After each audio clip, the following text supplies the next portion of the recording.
जब भी कोई जमीन या प्लॉट खरीदने की सोचता है तो एक डर मन में हमेशा रहता है कि कहीं प्लॉट टेढ़ा मेढ़ा तो नहीं, कहीं कोई कोना कटा हुआ तो नहीं, और अगर कोई कह दे कि भाई ये प्लॉट तो वास्तु के हिसाब से ठीक नहीं है तो सारी उम्मीदों पर पानी फिर जाता है। लेकिन आज हम उस सच्चाई को जानेंगे जो ज्यादातर लोग खुलकर नहीं बताते।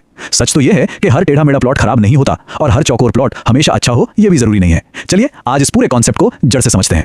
तो सबसे पहला और सबसे बड़ा सवाल यही है, क्या एक अनियमित आकार का यानी इर्रेगुलर प्लॉट सच में एक प्रॉब्लम है?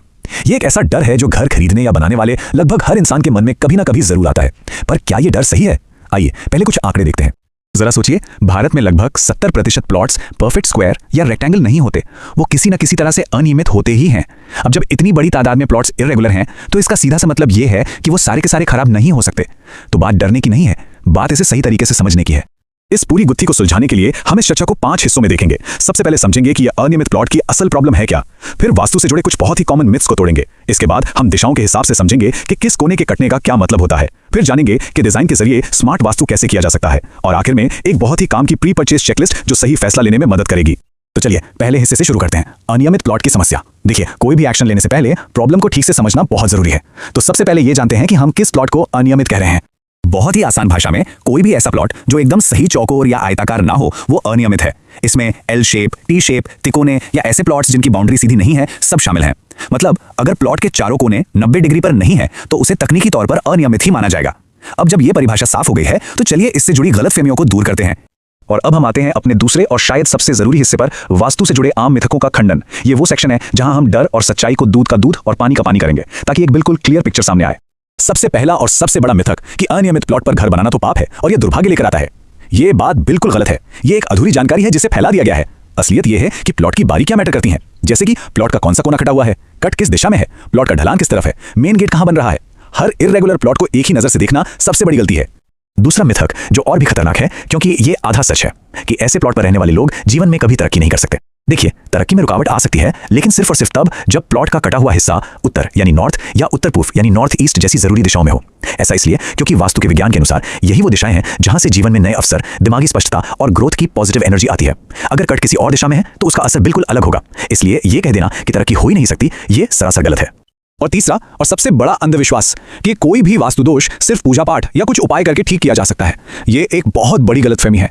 एक बात हमेशा याद रखनी चाहिए, वास्तु का आधार प्लानिंग और डिजाइन है, सिर्फ कर्मकांड नहीं। यह आर्किटेक्चर का एक प्राचीन विज्ञान है जो एनर्जी के फ्लो को बैलेंस करने पर काम करता है। पूजा और अनुष्ठान मन की शांति के लिए बहुत अच्छे हैं, लेकिन वो गलत बने हुए स्ट्रक्चर या डिजाइन का विकल्प कभी नहीं हो सकते।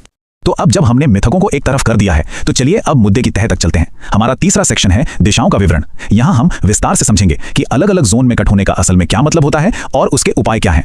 ठीक है, चलिए इस स्लाइड को बहुत ध्यान से समझते हैं क्योंकि इस पूरी चर्चा का निचोड़ यहीं पर है। हम एक एक करके हर दिशा को देखेंगे। सबसे पहले साउथ ईस्ट, जिसे आग्नेय कोण भी कहते हैं, यह फायर एलिमेंट की दिशा है जो कैश फ्लो और जुनून से जुड़ी है। अगर यहाँ कोई कट है तो यह घर में पैसों की अस्थिरता ला सकता है, अचानक बड़े खर्चे आ सकते हैं, साथ ही घर के लोगों में गुस्सा और चिड़चिड़ापन भी बढ़ सकता है। उपाय क्या है? हमें यहाँ अग्नि तत्व को मजबूत करना होगा। सबसे अच्छा उपाय है कि किचन को इसी जोन में बनाया जाए। अगर ये मुमकिन नहीं तो इस एरिया में लाल, ऑरेंज या भूरे रंगों का इस्तेमाल करें। अब आते हैं नॉर्थ ईस्ट यानी ईशान कोण पर।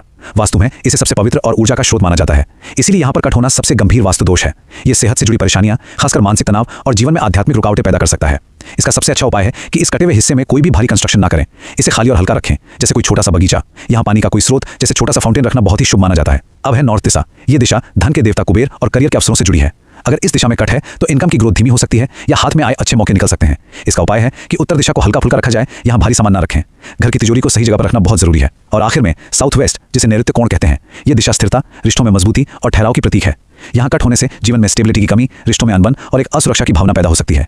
इसका सीधा सा उपाय है इस जोन को सबसे भारी बनाना। यहाँ घर का मास्टर बेडरूम या स्टोर रूम बनाना सबसे अच्छा होता है, जहाँ भारी भरकम सामान रखा जा सके। इससे घर की एनर्जी में एक ठहराव आता है। तो दिशाओं का इतना गहरा विश्लेषण सुनने के बाद शायद कुछ चिंता हो रही हो, पर घबराने की जरूरत नहीं है, क्योंकि अब हम बात करेंगे समाधान की। हमारा चौथा सेक्शन है डिजाइन द्वारा स्मार्ट वास्तु। यहाँ हम उस एक सुनहरे नियम की बात करेंगे जो किसी भी तरह के प्लॉट पर लागू होता है। तो वो कौन सा एक सबसे जरूरी नियम है जिसका पालन करना ही चाहिए?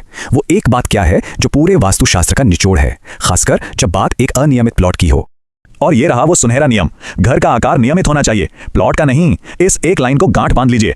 इसका सीधा सा मतलब है कि आपका प्लॉट भले ही किसी भी आकार का हो, टेढ़ा मेढ़ा हो, लेकिन उसके अंदर जो मुख्य बिल्डिंग आप बना रहे हैं उसका नक्शा हमेशा एक स्क्वायर या रेक्टेंगल शेप में ही होना चाहिए। बस यही कुंजी है। और इस सुनहरे नियम को असलियत में उतारने के लिए ये कुछ प्रो टिप्स हैं। पहला, जैसा कहा गया, बिल्डिंग का लेआउट हमेशा चौकोर या आयताकार रखें। दूसरा, प्लॉट का जो भी एक्स्ट्रा या कटा हुआ हिस्सा है उसे मुख्य बिल्डिंग से अलग कर दें और उसे गार्डन, पार्किंग या किसी और काम के लिए इस्तेमाल करें। तीसरा, पूरी प्रॉपर्टी का जो उत्तर पूर्व कोना है उसे हमेशा खुला, साफ और हल्का रखें ताकि पॉजिटिव एनर्जी बिना रुके अंदर आ सके। चौथा, कोई भी भारी निर्माण जैसे सीढ़ियां या पानी की टंकी हमेशा दक्षिण पश्चिम में ही करें, यह घर को एक मजबूती देता है। और पांचवा, बाउंड्री वॉल बनाते समय दक्षिण पश्चिम की दीवार को उत्तर पूर्व की दीवार के मुकाबले थोड़ा ऊंचा और मोटा बनाएं, यह ऊर्जा के प्रवाह को संतुलित करता है।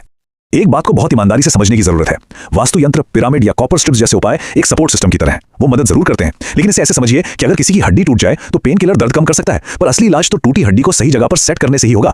यहाँ सही प्लानिंग और डिजाइन हड्डी को सेट करने जैसा है और बाकी उपाय पेन किलर की तरह हैं। इसलिए शॉर्टकट के बजाय घर की बनावट को ठीक करने पर ही असली ध्यान देना चाहिए। अब हम अपने अंतिम सेक्शन पे आते हैं, जो एक बहुत ही प्रैक्टिकल टूल है। यह है प्री परचेज चेकलिस्ट। अगर कोई अनियमित प्लॉट्स खरीदने की सोच रहा है तो डील फाइनल करने से पहले खुद से ये 5 सवाल जरूर पूछने चाहिए। ये रहे वो 5 सवाल। पहला, क्या उत्तर पूर्व का कोना खुला और सही सलामत है या वो कटा हुआ है? ये सबसे ज्यादा जरूरी है। दूसरा, प्लॉट का जो मुख्य कटाव है वो किस दिशा में है? कहीं वो उत्तर या उत्तर पूर्व जैसे क्रिटिकल जोन में तो नहीं? तीसरा, प्लॉट तक पहुंचने वाली सड़क किस दिशा में है? चौथा, क्या इस प्लॉट के अंदर एक चौकोर या आयताकार घर बनाना संभव है? और पांचवा, क्या प्लॉट में नेचुरल लाइट और हवा का आना जाना अच्छा है? अगर इन 5 में से कम 3 सवालों का जवाब हाँ में है तो उस प्लॉट को सिर्फ उसके आकार की वजह से छोड़ देना समझदारी नहीं है। और अंत में बस इस एक बात को हमेशा याद रखें, वास्तु डराने के लिए नहीं बल्कि जीवन को बेहतर बनाने के लिए है। यह एक प्राचीन विज्ञान है जो हमें प्रकृति के साथ तालमेल बिठाकर एक बैलेंस्ड और खुशहाल जिंदगी जीने का रास्ता दिखाता है। तो अनियमित प्लॉट को एक समस्या की तरह नहीं बल्कि एक चैलेंज की तरह देखें, जिसे सही प्लानिंग और समझ के साथ एक शानदार घर में बदला जा सकता है।